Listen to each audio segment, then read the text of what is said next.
I just want to make sure, can you all hear me? The verb curate actually today has got a bit of a buzz.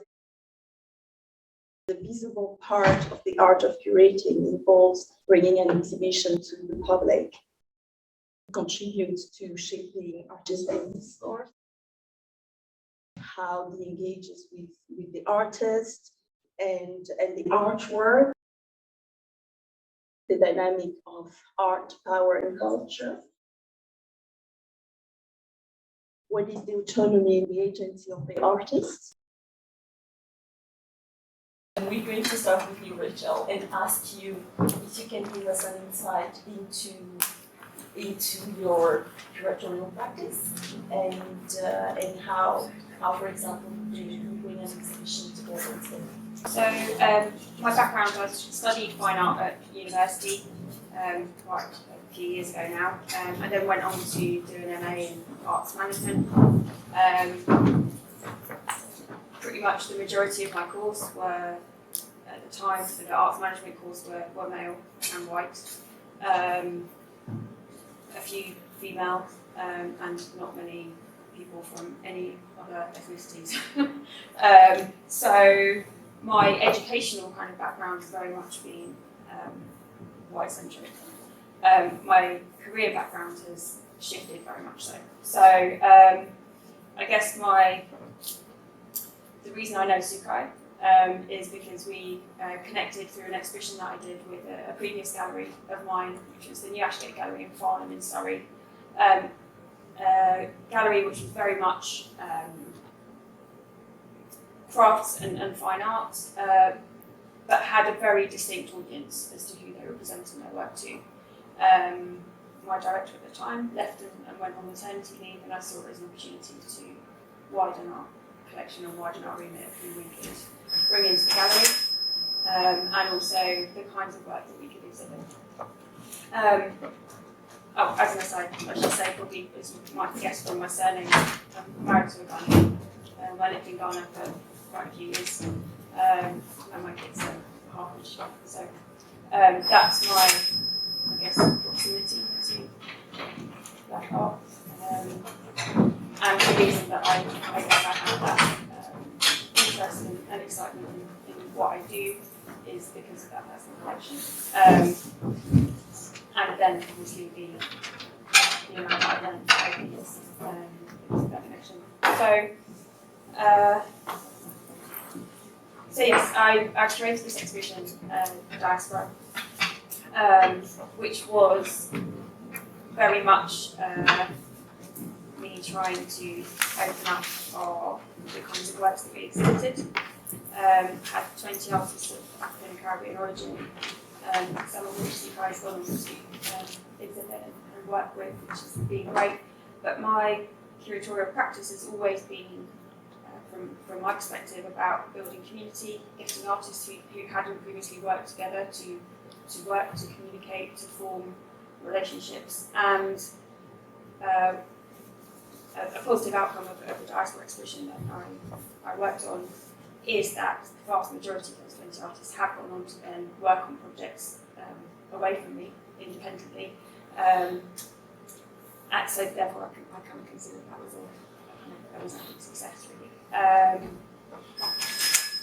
I'd be very open to kind of answering any sort of specific questions about the exhibition. It went on to tour to Salisbury, again, all areas outside of London. I think that's kind of important to note because we just don't have the same, anywhere near the opportunities for exhibitions for black art outside of London. It's almost as though people don't exist outside of London, which we all know is not true. So I worked on that exhibition. It went on to then tour to Salisbury to a big deconsecrated church, which was great, but then the pandemic hit, so it was cut short, sadly. Again, those artists went on and worked on different kind of exterior projects within the Salisbury area, and then it went on tour again this year to a really, really tiny kind of Surrey village called Shia in North Surrey. Um, so that's, I guess, my kind of experience. I've then moved on. I now work for or run a gallery in Putney Wills Art Warehouse, which is all about curating exhibitions, but also mentoring and working with artists from kind of early careers, but also artists who are maybe changing careers. So may have trained in something entirely different and then have now taken up arts later in their life. It's all about mentoring and getting them ready and getting to them at that point where they are able to make work which is kind of commercially viable. So I do a lot of art fairs, just finished doing the Affordable Art Fair, again, which was one of those ones which previously, before I worked at the gallery, we were exhibiting very much, landscapes, beautiful still lives, those kind of things, and now we're exhibiting photography by Ghanaian photographers, Nigerian printmakers, or people from different backgrounds and different walks of life, which is positive.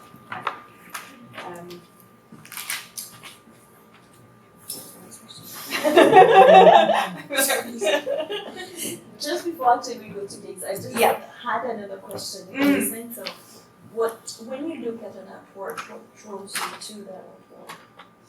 I think for me, I will always go back to the things that I studied at university. So I did fine art, but I specialised in sculpture. So anything textural, anything that has an exciting narrative to it, I have to have some kind of connection to the work.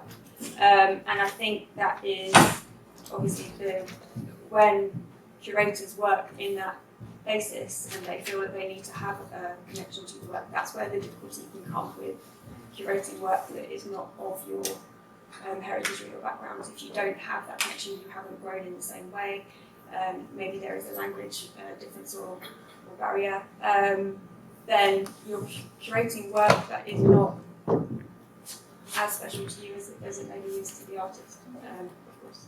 So,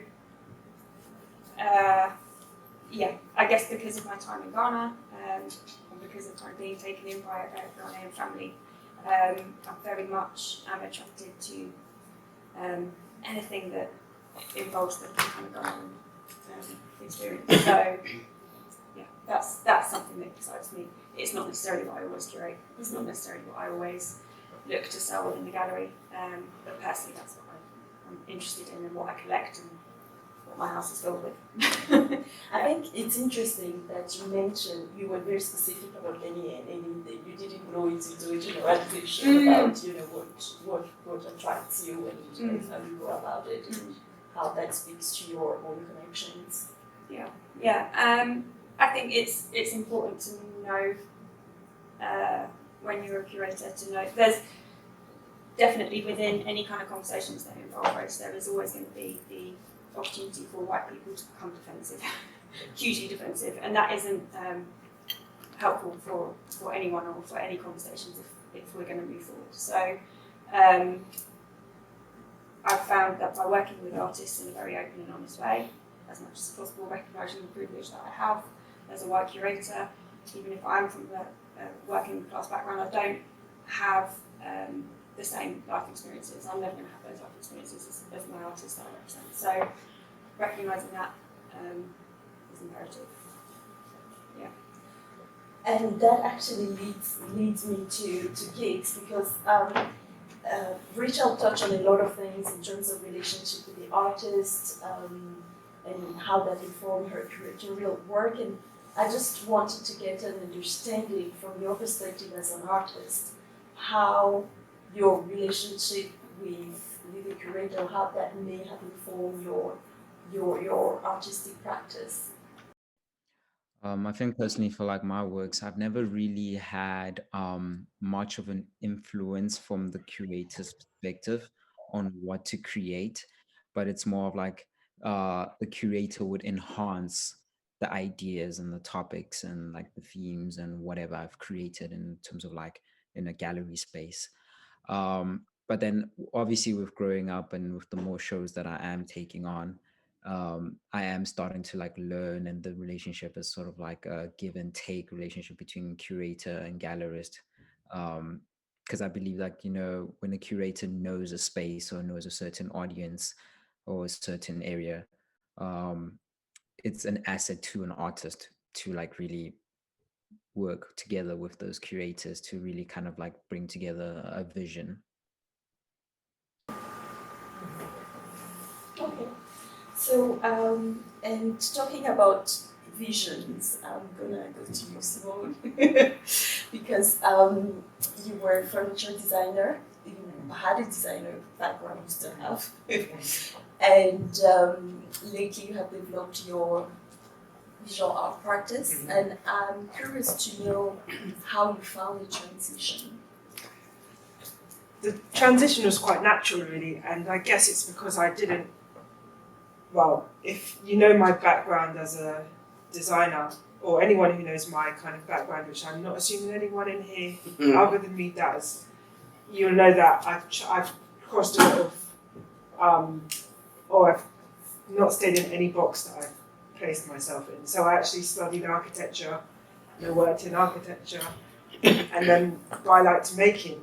So then I went and studied product design, and then I started making and designing furniture, and then I started making jewellery, and it was in lockdown that I really started to explore painting, because it was a really novel way to create when you're confined in so many ways.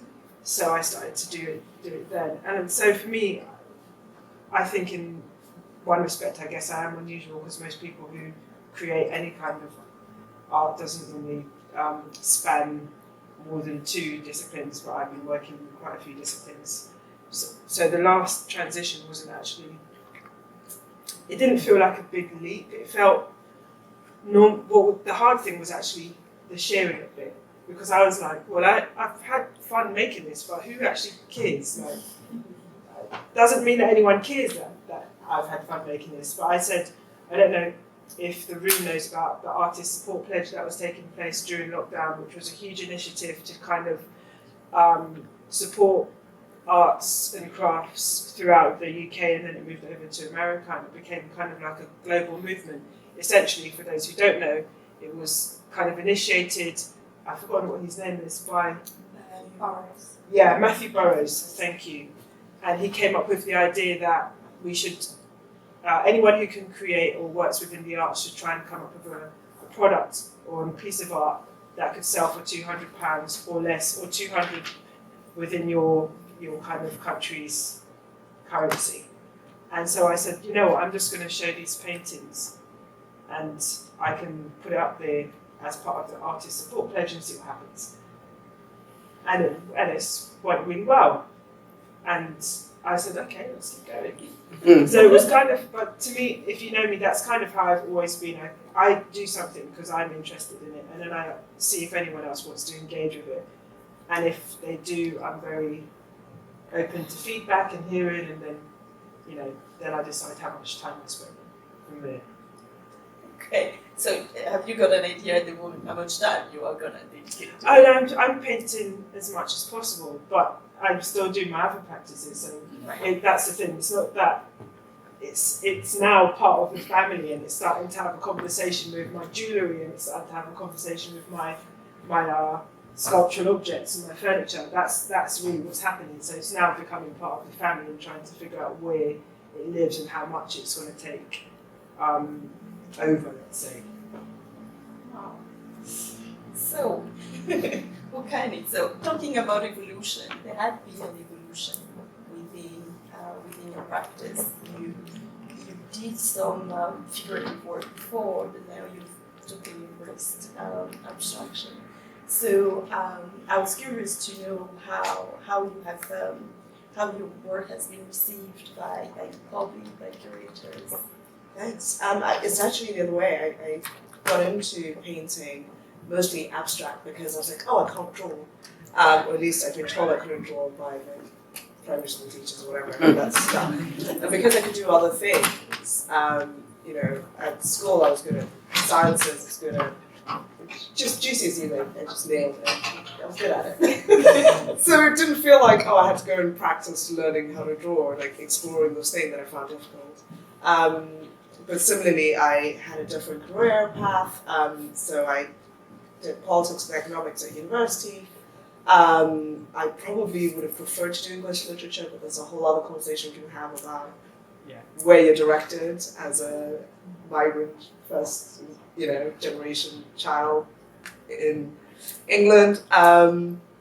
And I found myself in an internship. So you took a year out during studying in my degree, and I was working in the city and hating my life, living actually not far from here, probably by Bow, and deeply unhappy because I'd been given this opportunity that any kid who, with my background, would have eaten somebody's arm off to get. And so really conflicted about why am I so unhappy in this role. And I was working in an investment bank in 2008, fun times. So you can imagine where some of the stress might have come from, but it was also because I'd been given this job because I was a self-starter, and I was now sat 14 hours a day in front of a computer. So a friend invited me to a creativity course and felt very yuppie and gross.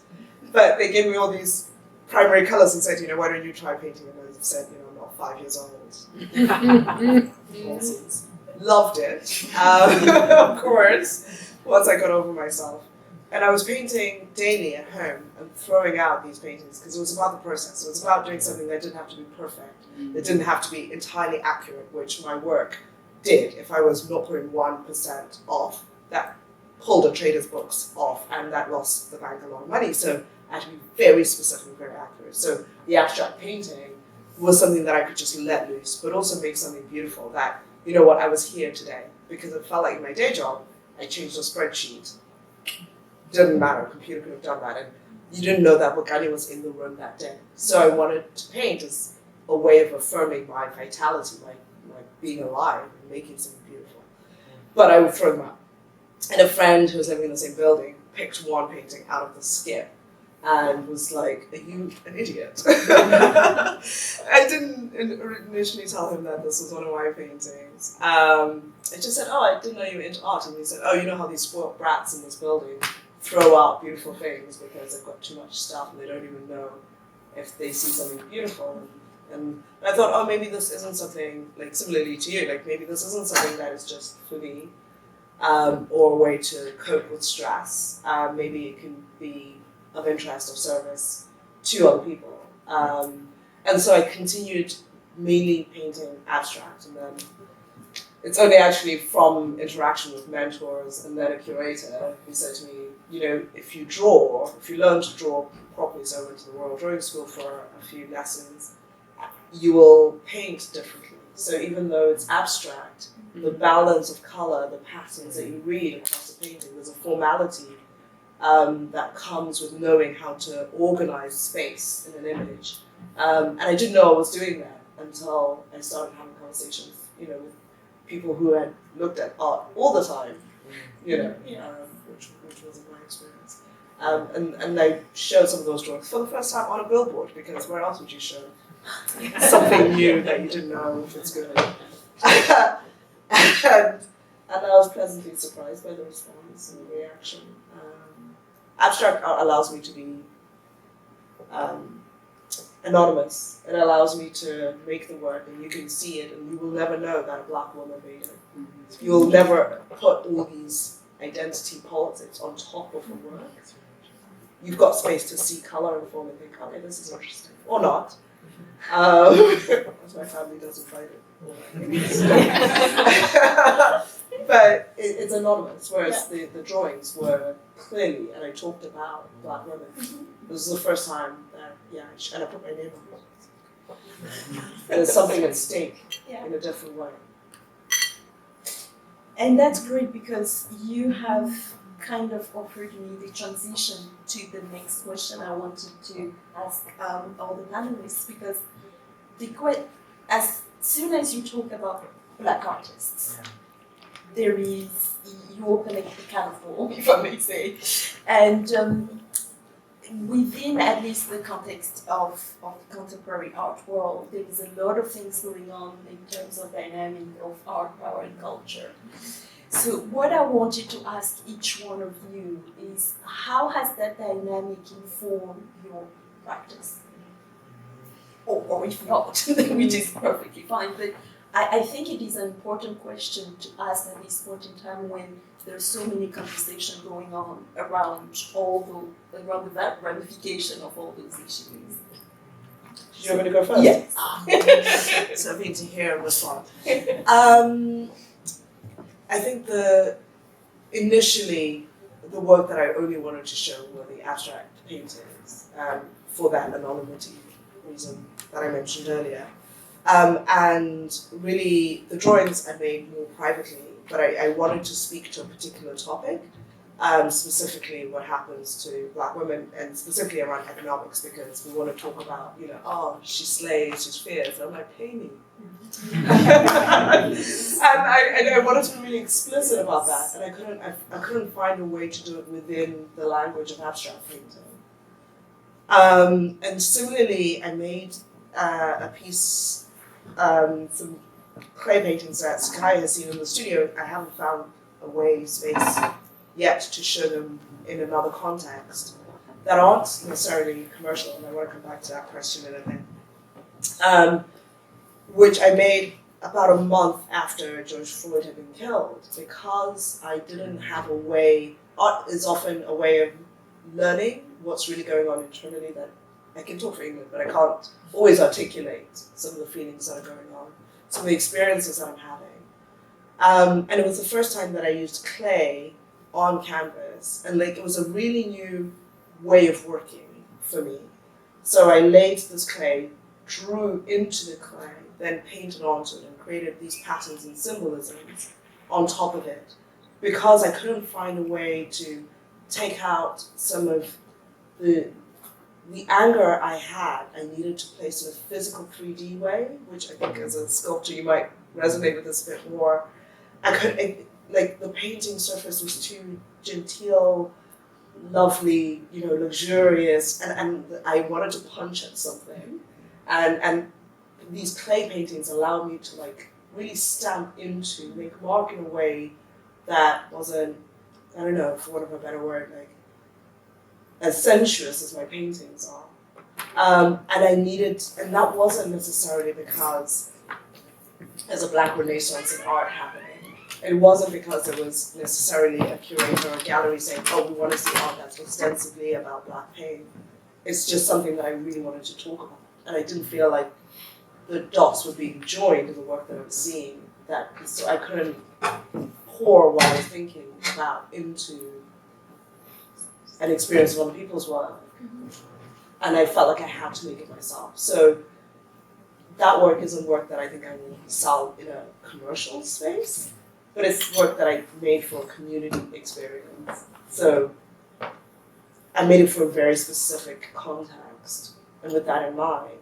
And so I think I'm thankful for the space that we're taking up right now as Black artists. And I hope, we make the most of it, but also make it last. And make work that sets up the next generation in a different place than where we've been now. Nice. What's your take on that question? So I think I started even before I started to make my paintings, I had decided, I remember being at the Design Museum and talking to a Black curator who curates design at the Design Museum, and telling her, I don't want to work in design anymore really, because I'm tired of this. It's just tiring. So if I think I was, it sounds crazy to say, the thing that I'm grateful for from the pandemic has been, it forced me to reevaluate, or not just reevaluate, but to actually do what I said I wanted to do and start making art. Because what you find when you make design, like I was making, my work is very loud, the narrative in it. So it's been taken on by the. It's recently been acquired by the Museum of London. It's really nice. But I mean, it's been. Also, it's very. I deconstruct the black female form and use the really kind of pure shapes to make like the structures that would hold up a table or a chair, blah blah blah. And it's it's always been well kind of respected, but you can't talk about certain things within the design world. And I when I first made it, because those pieces I made probably in 2010, and I was young. I was probably, how old would I have been? 24. I didn't understand why people liked it, but nothing was going on with it. Like everyone liked it, but nothing happened after that. And then I started to realise, actually, where does the power lie within the design world? They don't want to talk about this. They know it's good, or they know it's interesting, or something's happened, even just on the craft level. Because it was taken. I showed it with the craft council, and so the work itself, just as an object, was appreciated, and then the narrative was appreciated, but this wasn't the realm. And I just felt like, there's no point in me being who I am if all I'm going to do is come out and make that chair. What's the point? Anyone could have made that chair. That doesn't mean it's a bad chair. It just means that I'm not bringing any of myself into this, or the bits that when I do, I'm not appreciated. So I said, I need to start making different work. And I guess what I found when I started painting were so many of what you said was coming through. Like I could remove layers of prejudgment while still having the conversation that I wanted to have in my work. It happens when I make jewellery. People, if I'm wearing my jewellery, which I'm not today, unfortunately, but people would say, "Oh, it's very African." But if a white person's wearing it, they'd say, "Oh, it's very Art Deco." Now, both can be correct, but why? All of it's in there. I studied architecture. We can talk about it, and it's all there. But I was just getting tired of that kind of marginalisation, and I felt, actually felt that art is a space, regardless of if we're talking about sales, it's meant to be a space where we can talk about these subjects. And that's why I think I started to make my paintings, to be honest. Yeah. So we're gonna go to Giggs and then we'll mention So Giggs, so what we wanted to continue the conversation with you on the question of race, power, and culture dynamics today. Nice. Just adding on to what you guys both said. There's beauty within trying to express the anger that you feel and the pain, the love. And then, just substances like clay, because when I started making art, I think I started when I was 4 years old. So I grew up in a small village in South Africa called Kutupu. And I started making art from seeing like my brothers and my cousins collect clay on the side of the river and then molding things. And then in just seeing how just a normal substance was transformed into something else really kind of then inspired me and opened my eyes up to the fact that um, I as a young man can create something with my hands and then express myself and communicate. And then with that, acquiring those skills of like being able to communicate subjects and stories with your hands, um, I started realizing that painting your truth is very important in no matter what circumstances that you're in or no matter what environment that you're in. And then so I started seeing painting my truth being in Johannesburg or being in Rome or being in the south of France. I would paint what I'm going through as a young man, traveling these spaces, navigating these spaces. And the honest truth is, um, it being black, yes, I'm black and I'm African and I'm proud of that. And that is my truth. I cannot change that. And it's like if people obviously are not sort of accustomed or maybe they just don't understand, it's like a language. With any language, in order to understand, you have to be willing to learn. You have to be willing to understand. You have to be willing to sort of break down that language in order to be able to communicate. And then being able to then communicate, you'll understand the stories and the narratives within whatever is being created. So in terms of politics, I think the older I get, I see that there's a lot of politics within everyday lives, everyday matters.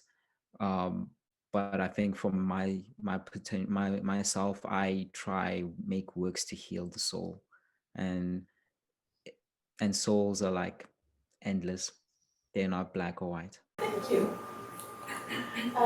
So we've had the perspective of the artists, and so I wanted to ask you, Rachel, as a curator, what's your take on that dynamic? Sure. So I think you touched on the pandemic and obviously the George Floyd murder and how that has affected this almost, I guess, a renaissance in interest in the Black experience. I found that I'm still asked to do projects during Black History Month. There seems to be no shame in asking White curators to put on Black exhibitions, even when there are Black curators who are perfectly able to do this. Granted, there are not as many Black curators, but we need to look at the reasons why there aren't as many. We need to look at the barriers to education. We need to look at the fact that internships are often unpaid, that it's about who you know, that even if you do know somebody within the industry, how likely is it that you're going to be offered that position? And can you work for free for years and years and years and years before you're given your big break? So we need to look at all of these things. And I think the conversations that I've had within my family, amongst friends, definitely over the last year or so, they've got me to a point of introspection where I now will decline projects where I'm the white figurehead of a Black exhibition. It makes no sense to me. So I will send back names of Black curators that I know are perfectly able and willing to do the work. And I think that's where we need to be heading until we get to a point where there are Black curators within organisations, and I'm not just talking about at a local level, I'm talking about national galleries, museums, within the Arts Council, within the Crafts Council, relationship managers within the Crafts Council. The vast majority of those are white people, and we need to be breaking down those barriers. So that has been the impact on me and on my practice. It's been a long time coming. I've done a lot of working in roles where I did take a wage for something that I think a Black person should have been doing. So definitely working for Milton Hill Carnival, working for the organised show, in organisations working on kind of carnival exhibitions, etc. Dealing with making costumes. Yes, I was qualified to do it. Yes, I had the experience, but I think in hindsight, we need to be having people of colour in those roles. So that's been the impact. That's the resounding impact for me. And it's very interesting because every one of you asked a question too. You kind of give me the next transition.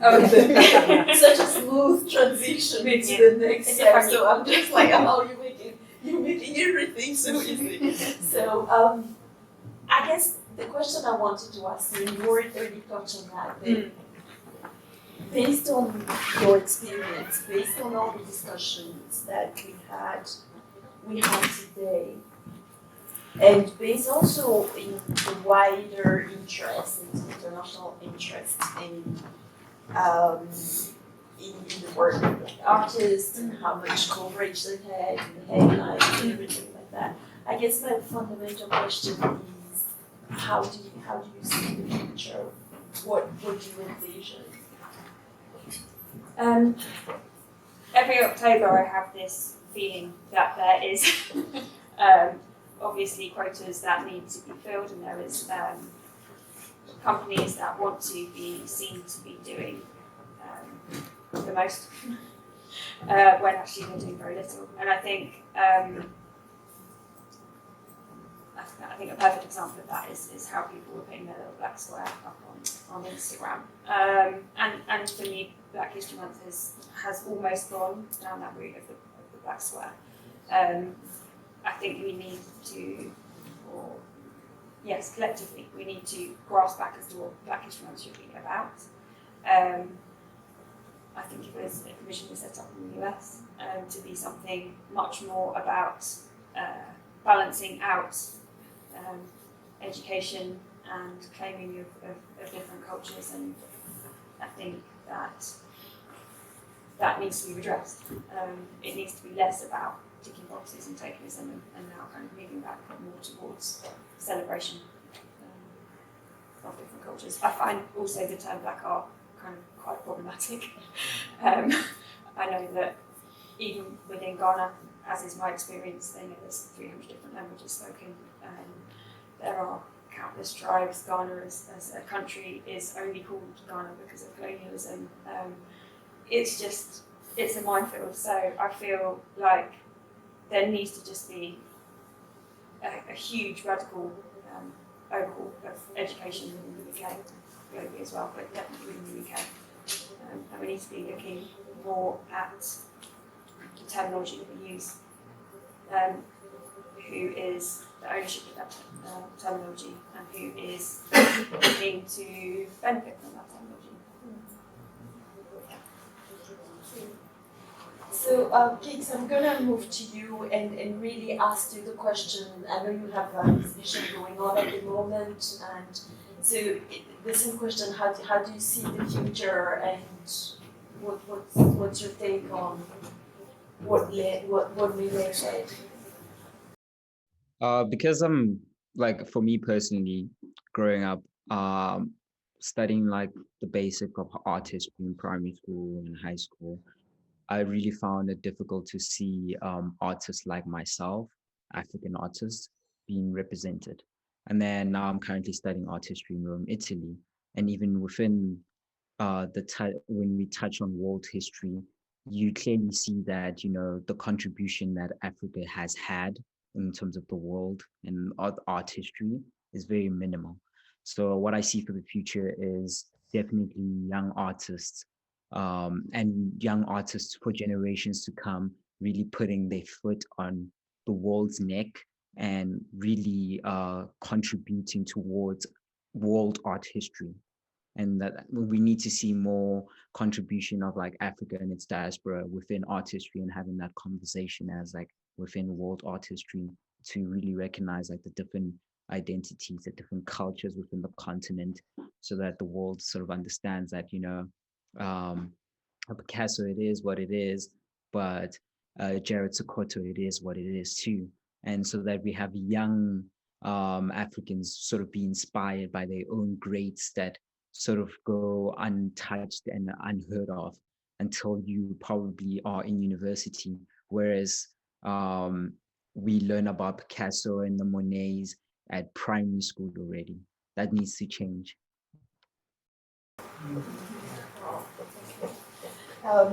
Simone, I'm going to ask you that same question. And I think it would be good if you also answer it, because you have a multidisciplinary approach, if you kind of widen it and touch on those disciplines as well.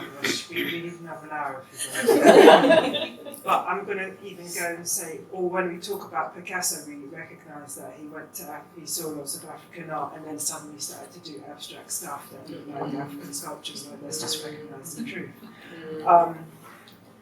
For me, can I have the question again, and I'll come at you?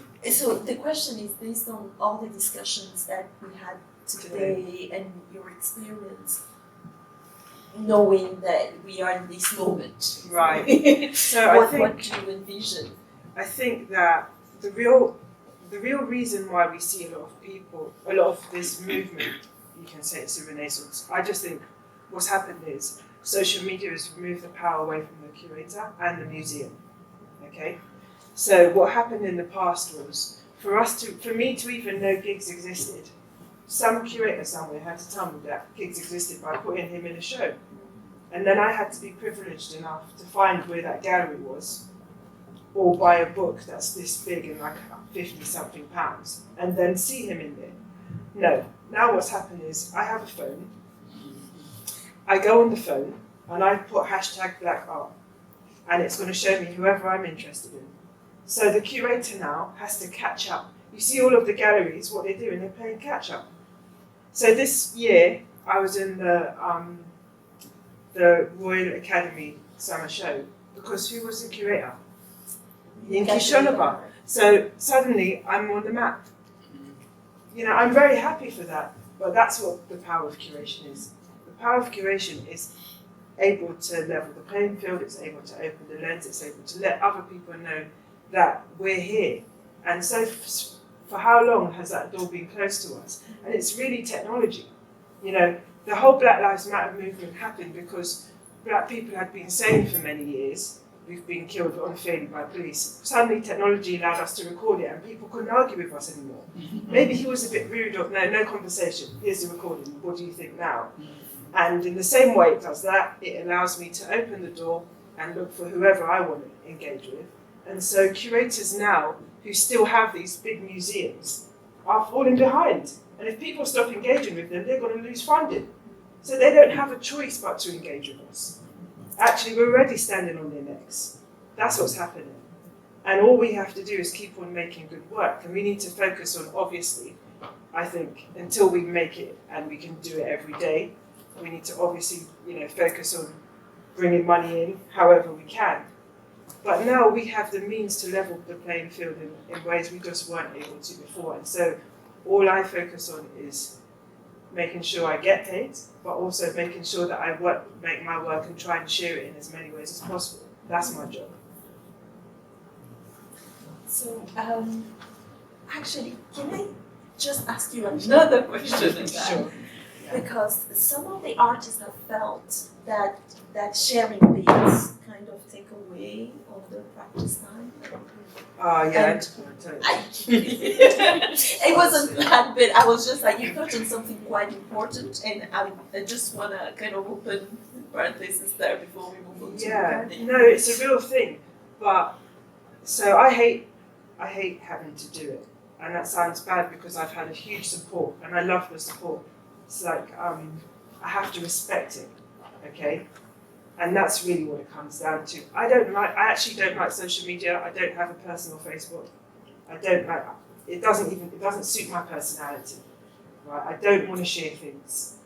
It's not. I had a whole over how long conversation with my husband about should I even share these pictures when it was when I had started painting. I was like, yeah, it's fun, but do I want to? Yeah, fine. The reality is I have to. So in a way, it's like saying anything that we don't want to do. I don't necessarily want to do 100 squats a day, but maybe I also don't want to be overweight, so I have to do it. It's just like you have to figure it out. What's your relationship with this thing? How much do you want it to impact your business or your network or your exposure? These are all things we have to take into account. So then when you start to respect it for what it can bring you, you realise, regardless of whether or not I like it, I have to engage with it, and I have to find a way to engage with it that works for me. That's everyone's issue. And so when I teach, I say to people, it's actually, after you leave school, no one cares about you. That's the first thing I tell them because it's a fact. No one cares about you. It's your job to make them care. And so that means how am I savvy on social media? That means networking at events. It means all of the things that, I'd rather be sitting at home eating a pizza. Who cares? You have to do it. Yeah. So that's it. So, Bokani, how do you envision So the echo future? all of that as well. What's your relationship to technology? Sure. I mean, the Like technology this thing is interesting because I've just finished an MA. So maybe I'll pick up on that first, and then I think it will lead into how I look at what's happening in the future. So my MA is in computational art, so using algorithms to make self-generating paintings or installations, virtual reality, that sort of thing. And so I kindly came to my degree show where I showed a robot that I'd made to talk to the minerals that are mined in the Congo, where, again, the whole idea that we're going to get out of this climate crisis on the backs of kids who are militarized in the Congo to do our mining to save us all. And these are the topics that I want to talk about, right? And so I have this very conflicted nature of like understanding, oh, actually these algorithms have as many gatekeepers as these museums do. They're just not as obvious to us. So we really need to think about, okay, if you can afford to spend a certain amount on Instagram ads, you can grow your exposure in a way that somebody who is having to do so organically is not. I've been really curious about a project that I've been on called Black Art Outdoors, where we're putting work on billboards. And I wonder to what extent actually it hasn't gone viral because we're using the hashtag Black anything. Yes. So like shadow banning is a real thing. And again, what my master's allowed me to do is to start to look at actually how do you design machine learning? How do you design the algorithm to get a particular result? And so I'm concerned that we don't get into the complacency of thinking, yes, now we have social media, we're free, because you're not. Like, look at who's designing that. My sister works at Google. Like, look at who, she's one of so few Black women, so few, they can fit in a conference room of all the people that work at Google. Like, that's ridiculous. So we have to think again, wider, like you said, about all the disciplines and how all these things interact. Of actually what does creating sustainable networks look like? There was a similar renaissance of Black art in the 80s. You know, suddenly people got very interested. The National Museum started collecting them. They collected that work, put it in the vault, never talked about it again. So I think, again, we have to think about, okay, this is what might happen. And one of the things that I see that is a potential future, and there's a difference between the potential future, the future we can choose and create. I see a few like auction houses that currently have exhibitions on curated by a rugby player and one curated by a rapper who I'm sure they have interests in art. I'm sure they're curious. Maybe they even have training in that.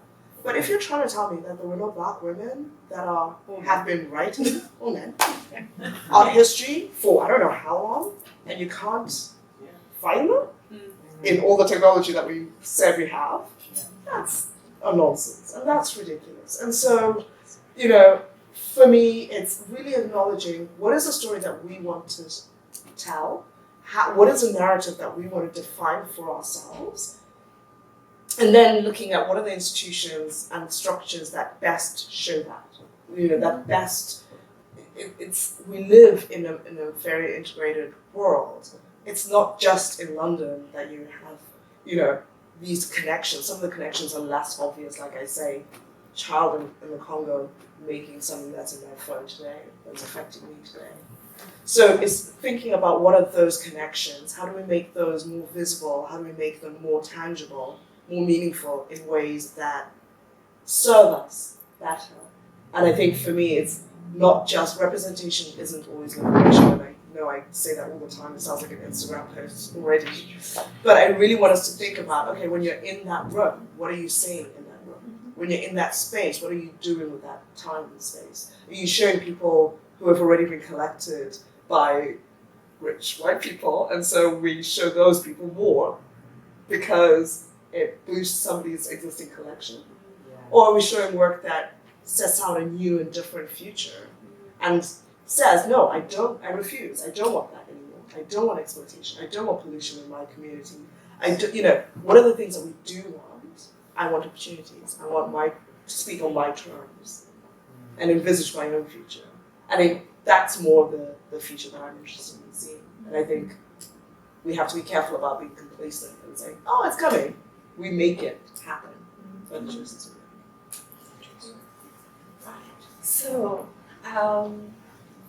I'm just gonna check the time, and we are 2 minutes away from the end. However, I was just wanted to know if I could ask of you a little bit of more of your time, so we could maybe open the floor to any one of you who would like to ask a question. would that be okay for everybody before I go ahead? Yeah? Yes? Okay. So is there anyone here who has a question? The first one is always hard. Let's go ahead. I'm not sure from the discussion, which was very, very interesting discussion, I actually understand what curating is.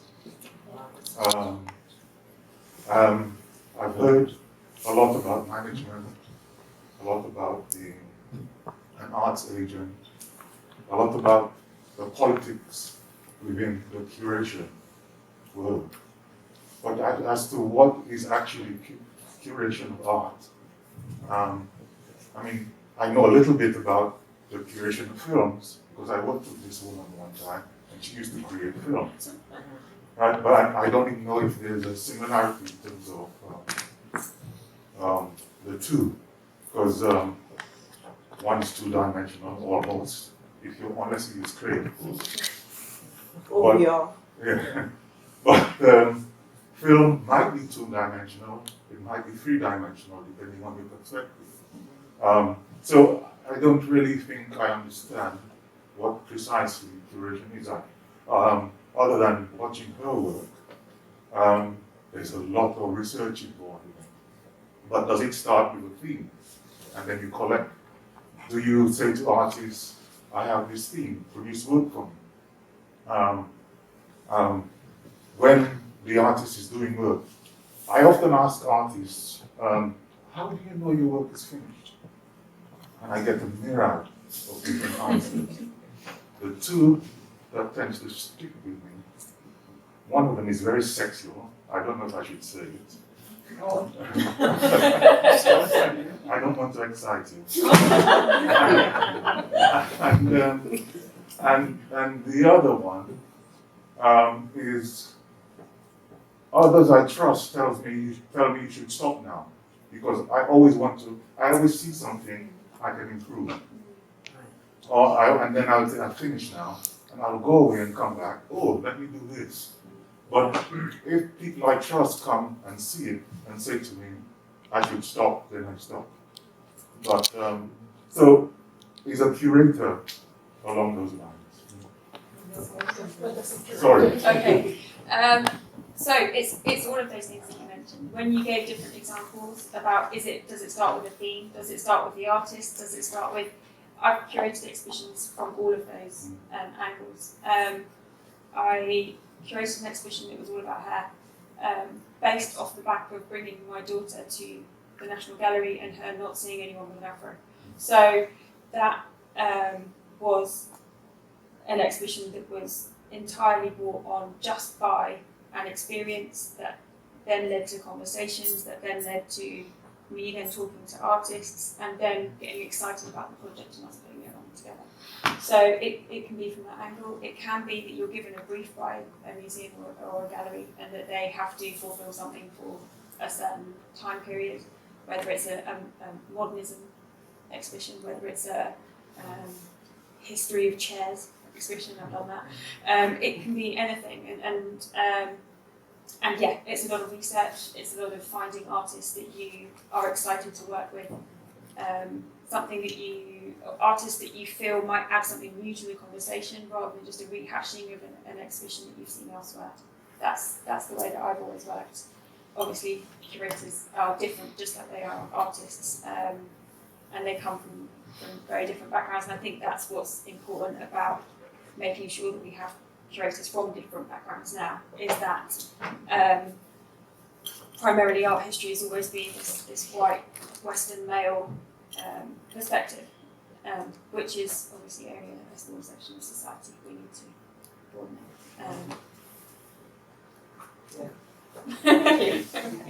Can I say something? I think Yes, that of course. in a way that's a really good question, because that's the topic of, that's literally the whole thing, reason why we're here to speak. Mm-hmm.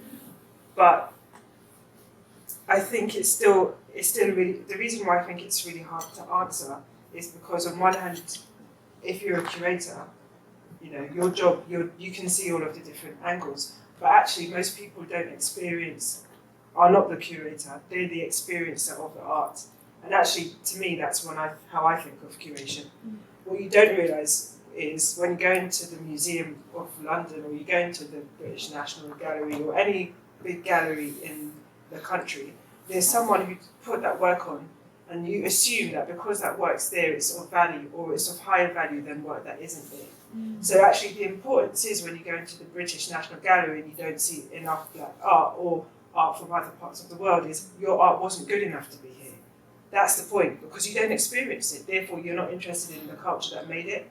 You don't value the culture that made it. So the curator becomes the person who tells you that this art is valuable.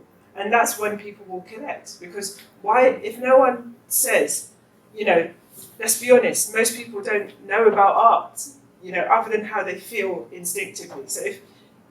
But collectors don't collect because they necessarily love art. They collect because they've seen it somewhere. And someone else, they read about it. These are all curators who are gatekeepers to tell us that this is a valuable thing. What this person is saying and doing is of value.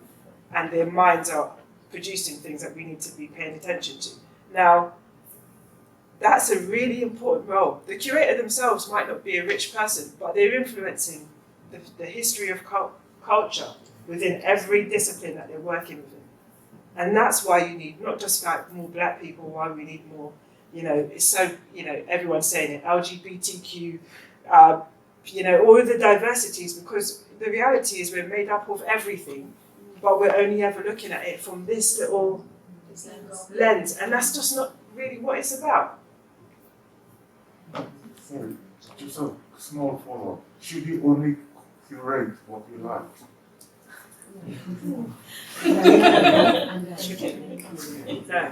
No. You should also not eat just what you like otherwise I'll just eat chips. I have to eat vegetables as well. Have you ever had artists say no to being in a show because they didn't like the other work in the show? Yes. Yeah. Which I think as an artist, you think about what it is that you're trying to do and who, there's some curators I won't necessarily work with. And certain collectors who, if I know what the back, if they've made money from workers' companies, for example, I won't sell to them. Everyone has a level of integrity where you say, this is what I believe in, these are my values. And you might not put work into a show that goes against those values, but you might put work in that creates questions. And I'm interested in being in a context that respectfully creates questions. And I sometimes put myself in, I went to this event where I knew 98% of the people in that room I would not agree with on any given Sunday. All the things, and I was just like, okay, sure, climate denial, all the things. And very extreme on all sides of politics. But I sat there because I find it really important as an artist, and I think this is why I think, again, curators and the story they want to tell about who we are as society and for the future. I think it's really important that we understand where people are coming from. You can't agree with everything all the time. You can't like everything. But it teaches us something, because it's still a human, it's still something of worth and value.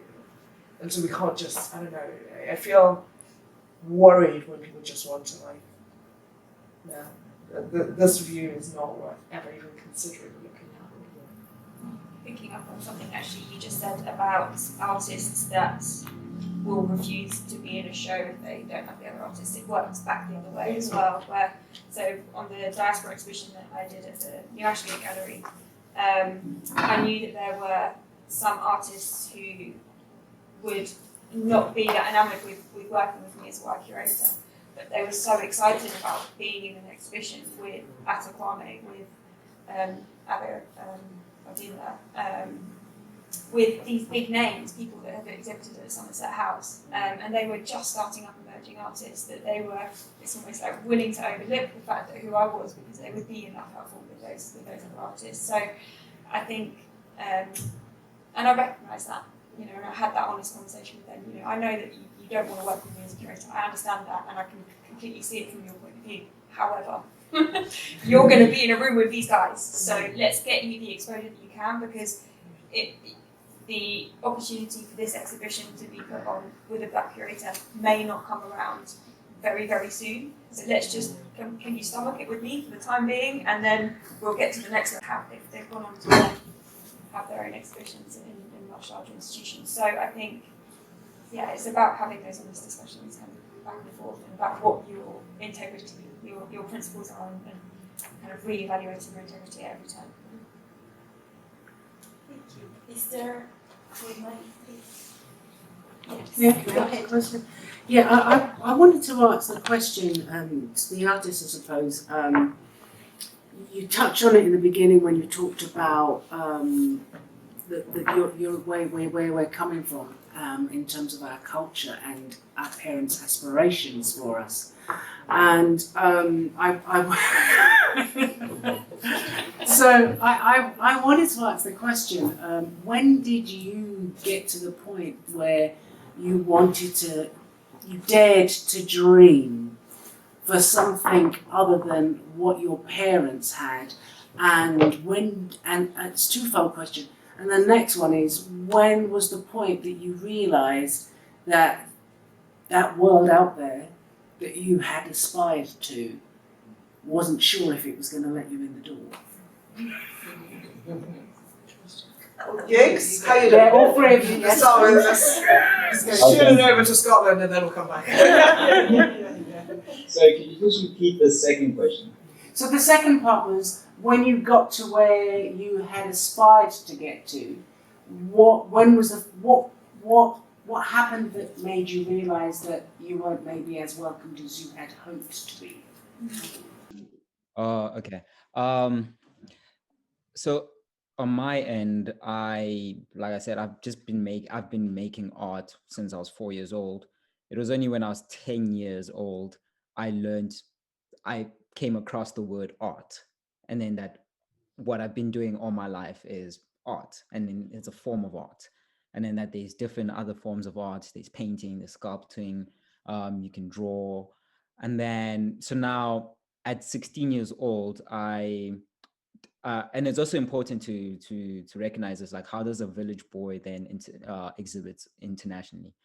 For me, it was a matter of, when I was 12 years old, my dad told me that, hey, you're not going to go to high school, and primary school is going to be your last entry level in terms of education. So hearing that as a 12-year-old really sort of put me aback. And then I just worked hard to earn a full scholarship. And earning that scholarship, it then placed me in a private school called St. John's College, which is an all-boys Anglican school. So now you start looking at the fact that, had I not been in that circle of being at that private school, I wouldn't have been able to then sort of engage more with the practice of art and engage more with the rest of the world. So now we start looking at, certain people are victims of their circumstances, and then that, we have talented people, but just not opportunities for them. And then I think when I was 16, I took an opportunity to go on an exchange program to Scotland, ironically. And the house that I'm in right now is actually my exchange family's house, which I usually come visit them every 4 years.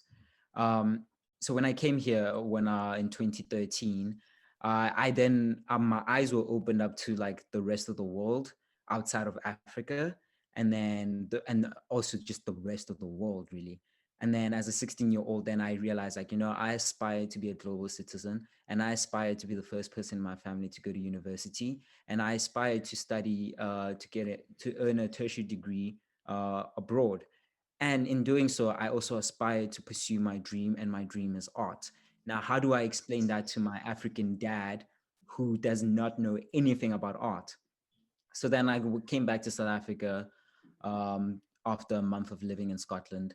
And then it took me 2 years to explain to my dad that I wanted to become an artist. And in those 2 years, that was finishing off my last 2 years of high school. And as an 18-year-old now, when everybody's saying that, oh, they're going to this university, they're going to that university, and they want to study this. And then me sitting my dad down saying, look, Dad, I want to become an artist. And this is what I'm going to do. A very, very, very tough conversation to have with him. but also I just reassured him that, the last 5 years I managed to get myself through high school. And I believe that, if you just believe in me and you just love and you support me, that is all. That just believe and love me. I'll be able to do great in that. And then it was only really I think it was like on my second solo exhibition, I thought I had made it because I thought I had made it because I was 19 years old. I had just had a museum show at 19. I had my first solo exhibition in 2016. And then I get to my second solo exhibition. And then I actually now I start seeing like the ugly side of the art world, especially in South Africa. And I get set down by one of my gallerists who wanted to sign me under a 3-year exclusive contract within the country. And then I had aspiration of like exhibiting all over the world. But then with this exclusive contract, I didn't show any sort of interest in wanting to sign or not wanting to sign it, because I was waiting for what was discussed to be put on paper. And just so that I can overlook that with people sort of like my guardians at the time. And then because she sort of saw that, Giggs could escape and then I don't have a hold over Giggs, she then tried to emotionally blackmail me into like signing the contract. And then and realizing that, I'm being gaslit and this is emotional blackmail to scare me into signing this contract. And I tell everybody this, like the last thing she literally said to me was like, you're young, black, and uneducated, and nobody's ever going to give you an opportunity like I have. And listening to that as a 19-year-old, I could have like scrambled and asked for the contract and signed that. But one of my mentors had told me a week early, and they told me like, Giggs, you need to understand that you can't have a gallery without an artist, but you can always be an artist without a gallery. And the moment you understand that power, you'll be free. And then so at 19, I could have lost it all, but just listening to those words and being reminded of those words, I literally I parted ways with that gallery. And then it took me time to find another gallery to represent me. But, I just believed in myself and believed in the journey. You know what? It was actually a fantastic question because everyone in the room knew that question in their hearts before you even said it. Absolutely. That's the joke of it. Like when you come, so and I say that, and then on the other side, I'm kind of like, but I didn't have to deal with it because I tricked them. So what I did is I studied architecture, but to be fair, I think that I'm like Giggs as well, because since I was little I was always drawing, but my dad was like strict Caribbean dad, always teaching us maths and science. So I was always good at maths, science and drawing. And then I went to the Caribbean and my dad's cousin had the only house that wasn't overheated because he designed it himself. He was an architect. Oh, so obviously I'm going to be an architect. I didn't think. And, you don't get exposed to things. Like, when I went to study architecture, it's amazing. White people know about all these things from when they're young. Like, they know that there's a thing called a sculptor. I didn't know that until I got to university. Obviously I knew, but my point was, it didn't really absorb in. It just didn't get beyond a certain level of my consciousness. And also by that time I was focused on being an architect. So I think that's how I got where I am today, because my dad would stand by me if he thought an architect is a good thing, he'd had it's proven to him, so he doesn't have to worry. It's like being a doctor, but for buildings. Okay, we can work with that. But I can only imagine if I know for a fact actually, because when I went told him that I wasn't going to continue with that and I wanted to go and do my master's, he was like, well, I'm not going to pay for that.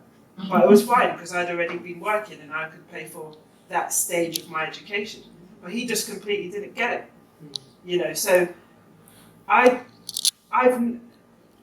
kind of never listened to them in terms of what they wanted me to do, because my dad would have had me doing maths and computer science like my sister, or physics.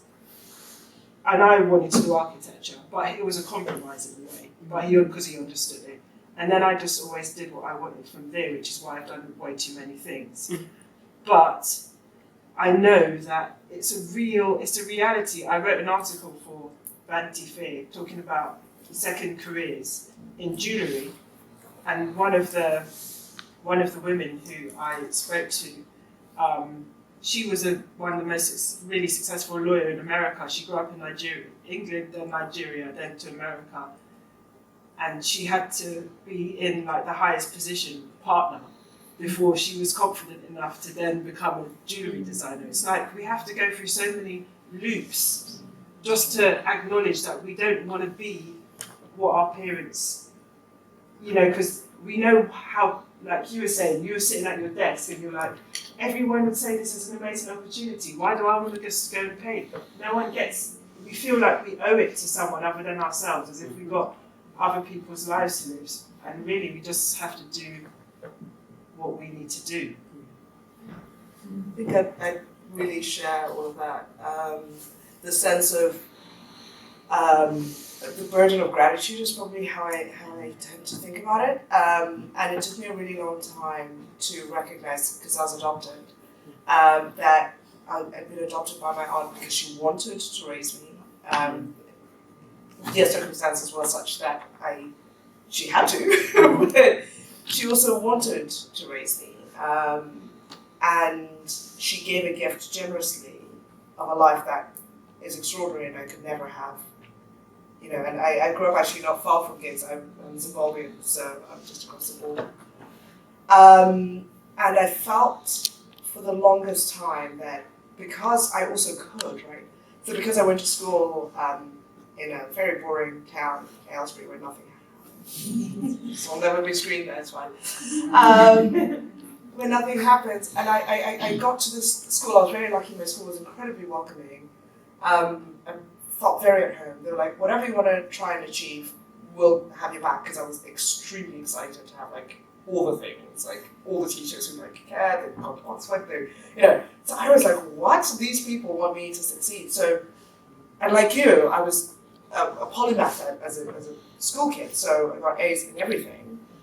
And so now, to take that and as well as the stability that I've been given by my family and go, yeah, thanks. All those night shifts you've been doing, she's a nurse, single mom.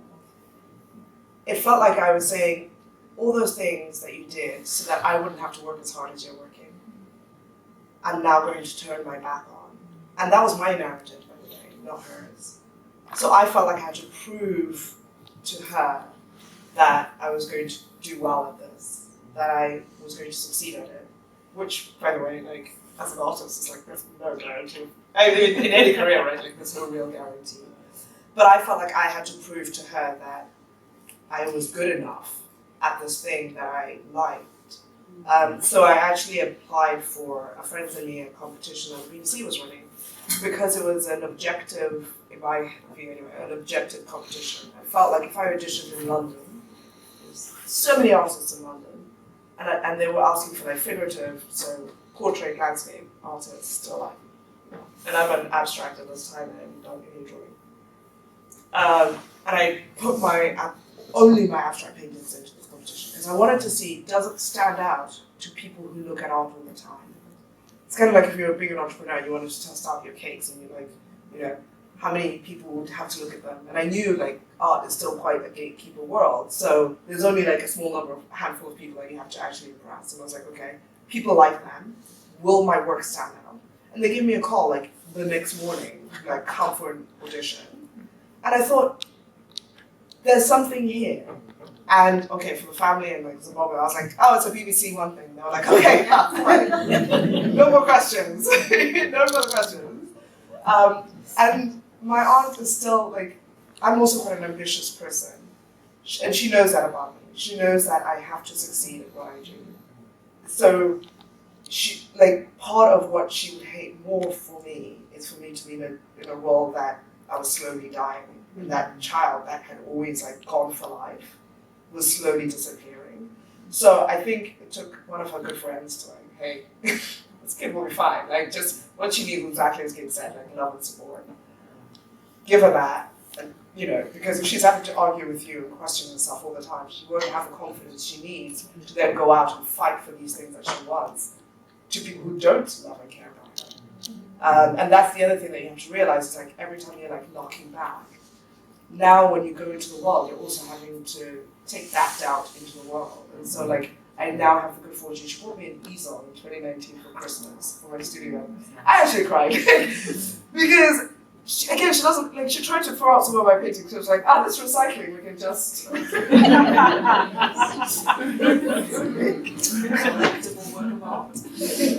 And so for her to buy this easel, really, you know, I was just like, she is having an understanding of this is how I grew up. In Zimbabwe, it's a very different life. Like I didn't have this many options.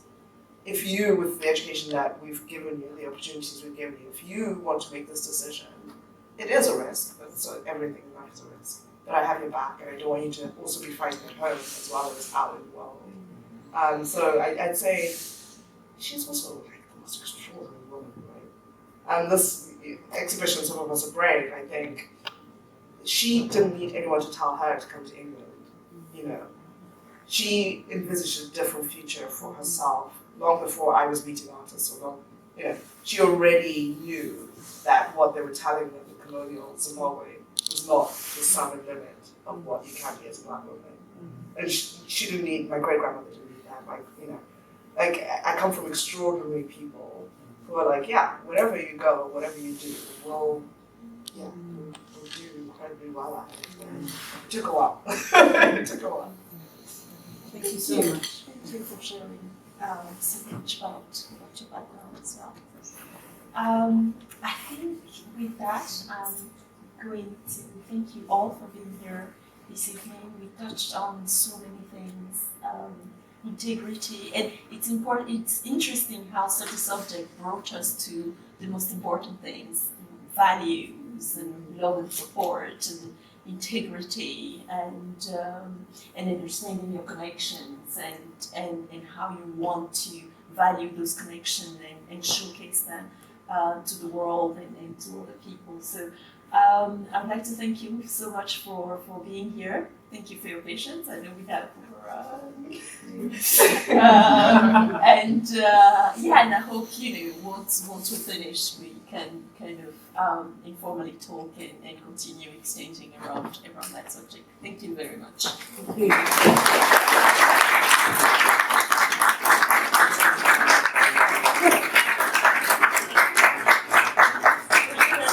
Thank you. Just want to say bye. Thank you to Simone, Bokani, Rachel, and Hanou for moderating and for coming. It's been, I know we didn't have long enough because it's such a big topic, but I hope you enjoyed the conversation. And if you haven't seen the exhibition, please do take a tour downstairs. Tomorrow's our last day, so we've got long. Thank you all.